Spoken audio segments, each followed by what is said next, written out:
Welcome back to Off the Record, Conversations on the Creative Landscape. My name is Philip.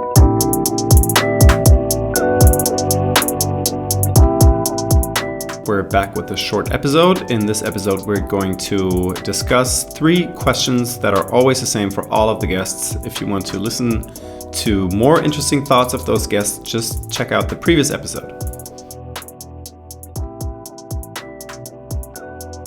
Second recording. So, Max, are you ready? I'm ready.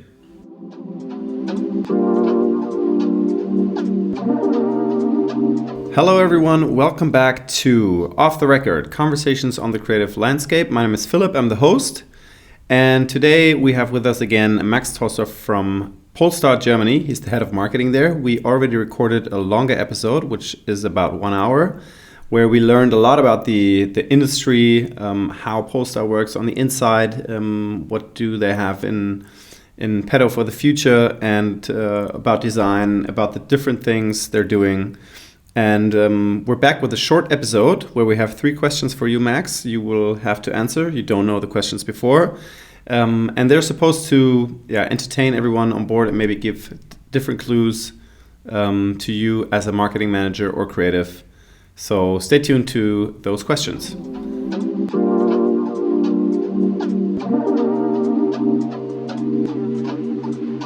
Question number 1, Max.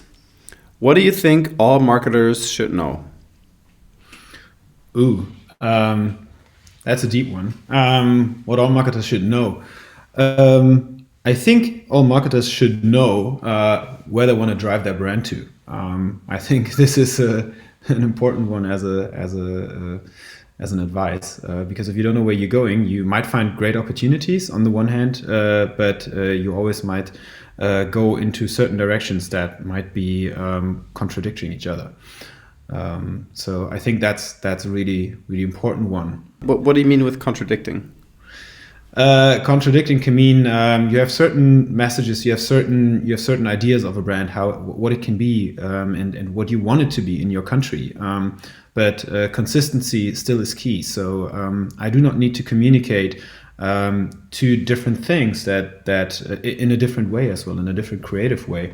That I need to have a certain idea of the picture I want to frame there. And if this picture, if you try to match a Miro and I don't know any other artist in one picture, then it might look like 2 different styles and 2 different types. So this consistency you should be very clear of. And I'm not just talking about a corporate identity. I'm talking about an idea of where your brand, like the role your brand can play in a certain country or in the global, on a global scale, and how you want to bring it there. Okay.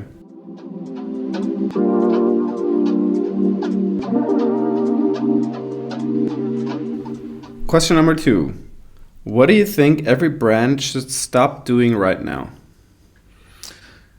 Lying. Lying. Okay. Yes. Obviously, you have to explain that. I think that there's a certain gray zone in between being creative and bringing your message across and not saying the whole truth, which I consider sometimes as lying already, even though it's possibly not. But I think transparency is the only thing that generates authenticity in our digital world, because information is easy to get for everybody. So if you're lying, then you will immediately lose authenticity because somebody will uncover it immediately. So try to be as transparent as possible, and do not try to tell a different truth. Okay, so you mean basically, so you would say not being transparent is already lying? I know this is a tough statement, but in the industry I'm working in right now, I think transparency is key, and this is the only way forward. And we try to do our job on that side, but I think transparency is key to reach the goal of the mission we are on towards zero emissions. And we try to be transparent in saying we are not 100% emission free, but we're on the path, and we try to be transparent. With this transparency, we try to put pressure on other brands as well to be transparent. And with not being transparent, you try to convince a consumer to buy a product, but on the other hand, you're not telling the whole truth. So there's a lot of brands that advertise with sustainable parts of their business, which is good. But if they are sustainable, it's a good way on the right path, or a good step in the right path. But then go all the way in and be fully transparent, because if your product is good, you have nothing to hide. That's true. That's a good statement. But I have another follow-up question for this. Out of the lens of a marketer, your goals in the company are obviously automotive sales, or I don't know, leads generated or stuff like that. Why does it? Is this contradicting, or does it in the end help you, selling more cars when you're transparent? So let me get one thing straight. What I'm not saying is that a lot of other brands are necessarily lying. I just try to put it out in a strong saying, to polarize, right? So because this transparency is important to me. To be brutally honest, towards or as an answer to your question, it opens a lot of challenges for us being transparent, because again, like, we are not, for example, 100% emission free at this stage. But we're striving for it.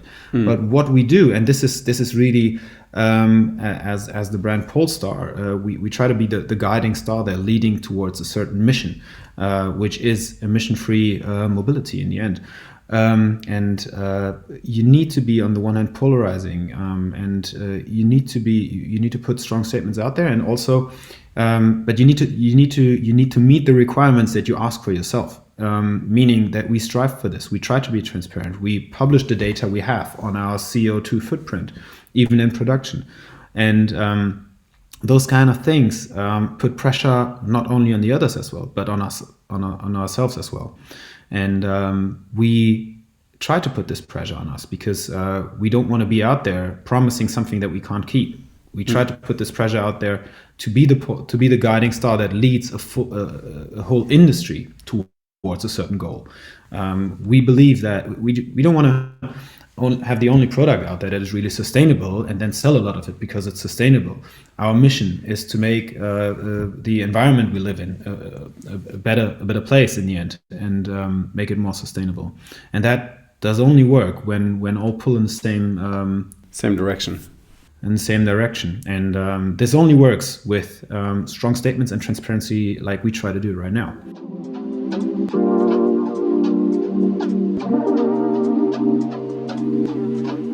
If you could spend $1,000 on an ad campaign, what would you do?